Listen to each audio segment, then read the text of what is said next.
نبی رحمت صلی اللہ علیہ وآلہ وسلم کی پیشانی مبارک بالکل صاف تھی، بالکل صاف ستھری تھی۔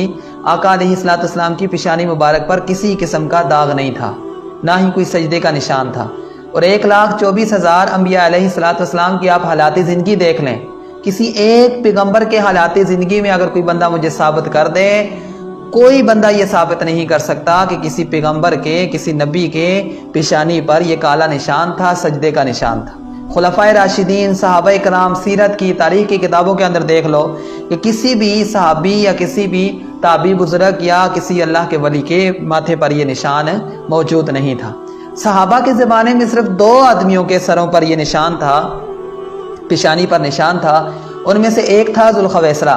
یہ ذوالخویسرہ وہ بدبخت انسان ہے، غزوہ حنین کے موقع پر رسول اللہ صلی اللہ علیہ وسلم سے اس نے مال غنیمت مانگا، آقا علیہ الصلوۃ والسلام نے کسی وجہ سے اس کو منع فرما دیا، تو اس نے آگے سے رسول اللہ صلی اللہ علیہ وسلم کو اس وقت کہا کہ ما عدلت یا رسول اللہ، کہ اللہ کے رسول صلی اللہ عدلت یا رسول اللہ، کہ اللہ کے رسول صلی اللہ علیہ وسلم آپ نے عدل نہیں کیا۔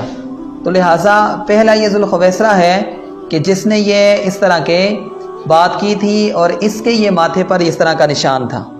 تو صحابہ نے اجازت مانگی کہ یا رسول اللہ صلی اللہ علیہ وسلم اگر آپ اجازت دیں تو ہم اس کو قتل کر دیں، تو آقا علیہ الصلوۃ والسلام نے منع فرما دیا، اور رسول اللہ صلی اللہ علیہ وسلم نے اس وقت یہ فرمایا کہ ان من دعد ھذا یخرج قوم، حضور نے فرمایا کہ اس کی نسلوں میں سے کوئی ایسی قوم نکلے گی یقرؤون القرآن، حضور نے فرمایا کہ وہ قرآن کی تلاوت کریں گے۔ بلکہ امام ابو داؤد رحمۃ اللہ تعالی علیہ نے تو یہ بھی الفاظ ذکر کیے ہیں کہ یدعون کتاب اللہ ولیس فی شیء منہ، کہ وہ کتاب اللہ کی طرف دعوت دیں گے، قرآن کے مسائل بیان کریں گے، احادیث بیان کریں گے، حالانکہ ان کے احکام اور عقائد بالکل قرآن و حدیث کے خلاف ہوں گے۔ اور یہ وہی جماعت ہے جو ذوالخویسرہ کی اولاد ہے، اور یہ خوارج ہیں۔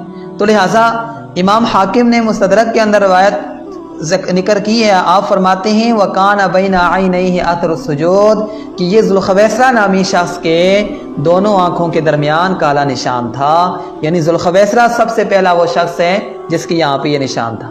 آگے دوسرا وہ شخص جس کے یہ ماتھے پہ نشان تھا وہ عبد الرحمن بن ملجم المرادی۔ اب حدیث کے اندر آتا ہے نبی رحمت صلی اللہ علیہ وسلم نے فرمایا کہ 2 انسان پوری مخلوق کے اندر سب سے بدترین اور بدبخت ہیں۔ ایک حضور نے فرمایا کہ وہ جس نے صالح علیہ السلام کی اونٹنی کو شہید کیا تھا، قتل کیا تھا، اور دوسرا آقا علیہ الصلوۃ والسلام نے ارشاد فرمایا کہ حضرت علی رضی اللہ تعالیٰ عنہ کی داڑھی مبارک پکڑ کے حضور نے فرمایا جو حضرت علی رضی اللہ تعالیٰ عنہ کو شہید کرے گا اور آپ کی داڑھی مبارک کو خون سے رنگ دے گا۔ تو حضور نے فرمایا یہ 2 آدمی دنیا میں سب سے بڑے بدبخت ہیں۔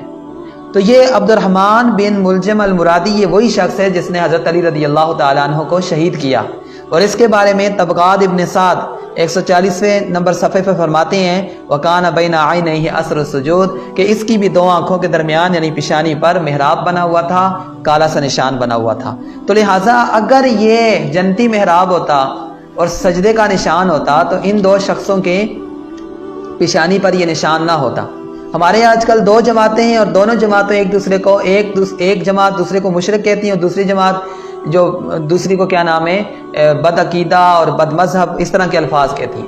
لیکن ان دونوں جماعتوں کے آپ دیکھیں، نوٹ کریں تو ان کے سروں پر یہ محراب موجود ہے۔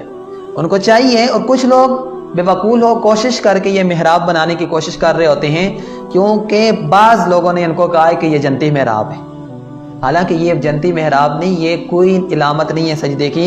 صاحب ابن یزید امام بہقی سے روایت ذکر فرماتے ہیں، امام بہقی یہ روایت ذکر فرماتے ہیں صاحب ابن یزید کے بارے میں رضی اللہ تعالیٰ عنہ، آپ نے 80 سال اسلام میں گزارے ہیں۔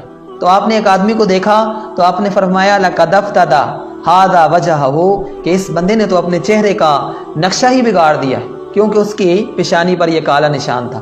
اور آگے فرمایا لَقَدْ سَجَدْتُ عَلَى وَجْهِي مُنذَ 80 سَنَةً، کہ میں 80 سال سے سجدے کر رہا ہوں اسی پیشانی پر، لیکن حل ترا ہا ہونا من شیء، اپنے شاگردوں سے کہا کیا میرے یہاں پہ کوئی نشان نظر آ رہا ہے؟ تو لہٰذا اگر یہ اچھی چیز ہوتی تو یہ صحابی اس طرح کی بات نہ فرماتے۔ محمود علوسی رحمۃ اللہ علیہ روح المعانی کے اندر متقدمین علماء کے اقوال ذکر فرماتے ہیں کہ صحابہ اور تابعین کے دور میں سے کسی کی یہ نشان موجود نہیں تھا۔ پھر فرماتے ہیں لا ندری اتاکولت الرؤوسهم ام خشنت الارض، فرماتے ہیں ہم نہیں جانتے کہ آج کل ان لوگوں کے سر بہت بھاری ہو گئے ہیں یا زمین کھردار ہو گئی ہے. حالانکہ ایسا نہیں ہے، نہ لوگوں کے سر بھاری ہوئے ہیں تو نہ زمین کھردار ہے. چٹائیوں پہ آج کل سجدے ہوتے ہیں. صحابہ تو چٹائیاں بھی سخت ہوتی تھی، اس کے باوجود صحابہ کے سروں پہ یہ نشان نہیں تھا. لیکن آج لوگوں کی یہ بنتے جا رہا ہے. تفسیر ابن کثیر کے اندر امام مجاہد نے منصور سے نقل فرماتے ہیں کہ بعض لوگوں کے یہ سر پہ محراب بن جاتا ہے. کیا یہ وہی محراب ہے جس کے بارے میں قرآن میں آیا سیماہم فی وجوہہم من اثر السجود؟ آپ نے فرمایا نہیں، لا، ایسا نہیں ہے. ربما کان بین عینیہ رجل هو اغنا قلب من فرعون. فرماتے ہیں ایسے بھی میں نے بندے دیکھے ہیں کہ ان کے یہاں پہ نشان ہوتا ہے، حالانکہ ان کا دل فرعون کے دل سے بھی زیادہ سخت ہوتا ہے.